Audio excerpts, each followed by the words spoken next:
الحمدللہ رب العالمین والصلاة والسلام علی سید الانبیاء والمرسلین اما بعد فاعوذ باللہ من الشیطان الرجیم بسم اللہ الرحمن الرحیم۔ سامعین عزیز کار، بہت ہی ایک اہم چیز انشاءاللہ بیان کرنے کی سعادت حاصل کروں گا۔ یاد رکھیے گا، انسان پر جب غسل فرض ہو جائے تو اس وقت اب اس نے غسل کرنا ہے، تو غسل میں کن کن باتوں کا کرنا یہ فرض ہے، ضروری ہے کہ ان میں سے اگر کوئی بھی ایک کام رہ جائے تو بندے کا غسل نہیں ہوگا۔ اور یاد رکھیے گا کہ جب بندے پہ غسل فرض ہے، ایسے بندے کو کہتے ہیں جنبی۔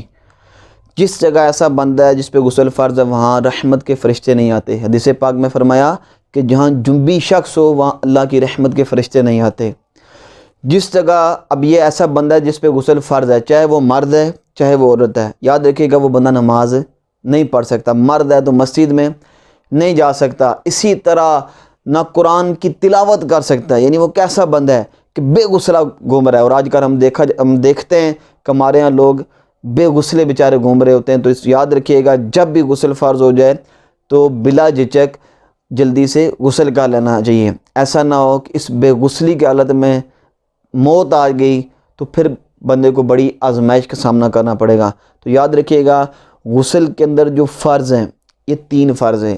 ان 3 باتوں کا غسل میں کرنا یہ بہت ضروری ہے۔ اگر ایک چیز بھی رہ گئی تو اس سے آپ کا غسل نہیں ہوگا۔ میں غسل کے فرض بھی بیان کر دیتا ہوں اور کچھ احتیاطیں ہیں، ٹھیک ہے جی۔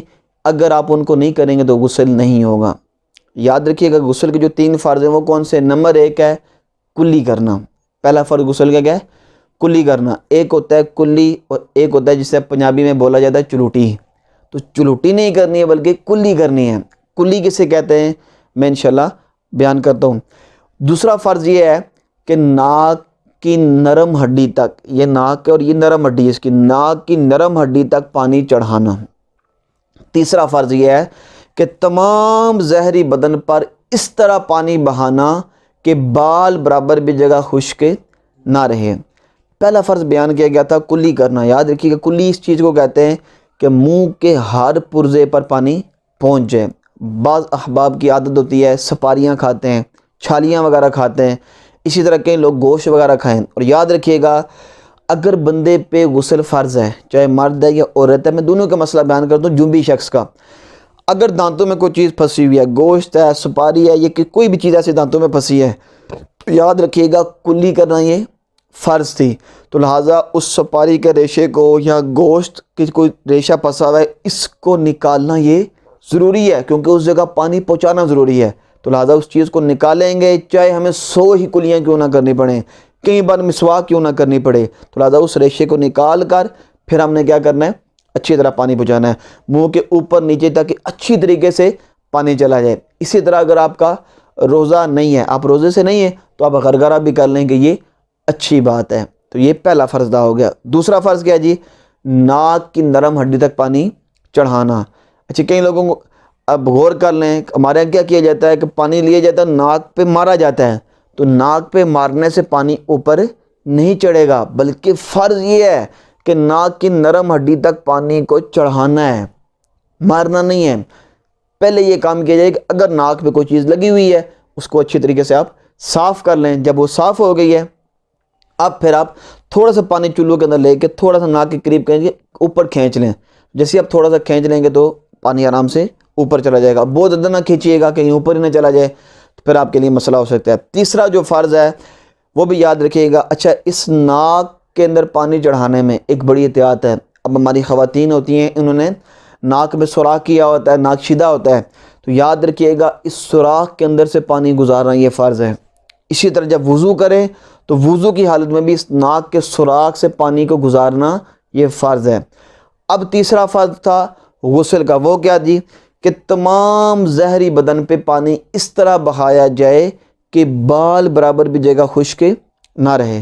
تو یاد رکھیے کہ جسم کا جو بھی حصہ ہے، اب بہت ساری جگہ ایسی ہیں کہ جہاں ہم پانی خود نہیں پہنچائیں گے تو پانی نہیں پہنچے گا۔ مثلا یہ بغل کے نیچے کی جگہ ہے، اب اوپر سے جتنا بھی پانی گرائیں تو یہاں پانی نہیں پہنچے گا بلکہ آپ کو یہاں پانی پہنچانا پڑے گا۔ اسی طرح کانوں کی یہ جگہ ہے، یہ جگہ ہے، اسی طرح کئی لوگوں کا پیٹ بڑا ہوتا ہے، سلوٹ پڑی ہوتی ہے، تو اب اس سلوٹ کو اٹھا کے اچھی طریقے سے پانی پہنچانا ہے۔ رانوں کی جگہ ہیں، اسی طرح گھٹنے ملنے کی جگہ ہیں، بیٹھ کے بندہ غسل کرتا ہے تو پھر جو بیٹھنے کی جگہ ہے، تو اسی طرح جو بھی ہماری جگہ ہیں، اسی طرح کہیں ہم نے دیکھا ہے کہ لوگوں مرد حضرات بھی مطلب کہ اچھی کام نہیں ہے، لیکن وہ انہوں نے کان میں سوراخ کیا ہوتا ہے، تو یہ درست نہیں ہے۔ اسی طرح جو عورتیں ہیں، انہوں نے جو کانوں میں سوراخ کیے ہوتے ہیں، تو بتانے کا مقصد یہ کہ اب جب غسل فرض ہوگا، چاہے مرد نے کان چھیدا ہوا ہے، کانوں میں سوراخ ہے، یا عورت کا ہے، تو اس کانوں کے سوراخوں سے پانی گزارنا یہ ضروری ہے، یہ بھی فرض ہے، اس بات کا ہم نے اہتمام کرنا ہے۔ اگر کسی بندے نے صرف گیا کلی کی ناک پہ پانی چڑھایا، پورے بدن پہ پانی بہا دیا، تو اس سے اس کا غسل ہو جائے گا۔ لیکن سنت طریقہ کیا، یاد رکھیے گا، پہلے آپ استنجا کر لیں۔ دوسرے نمبر پہ اگر آپ کے جسم پہ کوئی نجاست لگی ہے، آپ اس نجاست کو دور کر لیں، اس ناپاکی کو دور کر لیں کہ جسم پہ جو بھی ناپاکی نجاست لگی ہوئی ہے اس کو آپ دور کریں، اس کو دھو دیں۔ دھونے کے بعد استنجا وغیرہ آپ نے کر لیا تھا، اب آپ جس طرح نماز میں وضو کرتے ہیں آپ اس طرح پہلے وضو کریں، ہاتھ دھو لیں، کلی کریں، ناک میں پانی چڑھائیں، کلی جس طرح غسل میں کلی کرتے ہیں وہ اچھی طریقے سے غسل کی کلی کرنی ہے، پھر ناک میں نرم ہڈی تک پانی چڑھا دیں۔ اسی طرح چہرہ دھو لیں، سر کا مسح کر لیں، بازو دھو لیں، اب پاؤں اب نہیں دھوئیں، آخر میں دھو لیجیے گا۔ اب آپ نے 3 دفعہ سیدھے کندھے پہ پانی، پھر الٹے کندھے پہ پانی ڈالنا ہے، صابن وغیرہ لگانا تو صابن لگا لیں۔ اس کے بعد آپ پورے بدن پہ اچھی طریقے سے پانی ڈال لیں۔ آپ دیکھ لیں جسم کے کان کی جگہ ہے، یہ ناک کی جگہ ہے، یہ بغل کی جگہ، اچھی طرح ان کو مل لیں تاکہ ہر جگہ پہ پانی پہنچ جائے۔ اسی طرح انگلیوں کے درمیان کی جگہ ہے، کئی لوگوں کے ناخن بڑے ہوتے ہیں، ان جگہ پہ پانی دیکھیں آرام سے چلا جائے۔ اسی طرح جو کانوں کے سوراخ تھے یا ناک کا سوراخ ہے، تو یہاں اچھی طریقے سے پانی بہہ جائے۔ پھر آخر میں آپ پاؤں دھو لیں، تو الحمدللہ اس طرح آپ کا سنت کے مطابق غسل بھی ہو جائے گا اور آپ کے فرض بھی ادا ہو جائے گا۔ لیکن یاد رکھیے گا، اگر کسی نے صرف کلی کی، آ کے جسم سے ناپاکی کو پہلے دور کیا، صرف کلی کی، ناک میں پانی چڑھایا اور پورے بدن پہ پانی ڈالا، تو اس کا غسل بھی ہو جائے گا اور اس کا وضو بھی ہو جائے گا۔ بس اگر ہم دیکھتے ہیں لوگ غسل کرتے ہیں، غسل کرنے کے بعد دوبارہ وضو کرتے ہیں، تو غسل کرنے کے بعد دوبارہ وضو کی حاجت نہیں ہوتی، کیونکہ جو چیزیں وضو کے اندر دھوئی جاتی ہیں وہ آپ نے غسل میں دھو لی ہیں، تو لہٰذا اب دوبارہ وضو کی ضرورت نہیں رہی، آپ کا وضو بھی ہو گیا، آپ کا غسل بھی ہو گیا۔ اپنے ذہن میں رکھنے کے غسل کے فرض کتنے ہو گئے؟ 3 فرض، تو ان میں سے ایک بھی رہ گیا تو آپ کا غسل نہیں ہوگا۔ پہلا فرض کیا تھا؟ کلی کرنا، ٹھیک ہے۔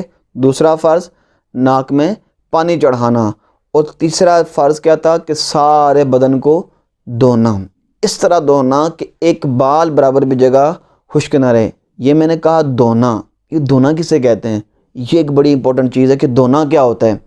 یاد رکھیے گا، دھونا اسی صورت میں ہوگا جب ہر عضو، یعنی مثلا میں نے ہاتھ کو دھونا ہے نا، تو دھونے سے مراد یہ ہے کہ میرے ہاتھ کے ہر عضو پر، ہر حصے پر کم از کم پانی کے 2 قطرے بہہ جائیں، تبھی آپ کا دھونا کہلائے گا۔ ورنہ صرف اگر 1 قطرہ بہا تو اس کو مسح کہتے ہیں۔ جس طرح وضو کے اندر سر کا مسح کرنا یہ فرض ہے، تو ہمارے ہاتھ گیلے ہوتے ہیں تو ہم ایک ہی دفعہ سر پہ ہاتھ پھیرتے ہیں تو وہ مسح ہوتا ہے۔ تو دھونے کی تعریف یہ ہے کہ جس جگہ کو ہم نے دھونا ہے اس پہ کم از کم کتنے قطرے بہہ جائیں؟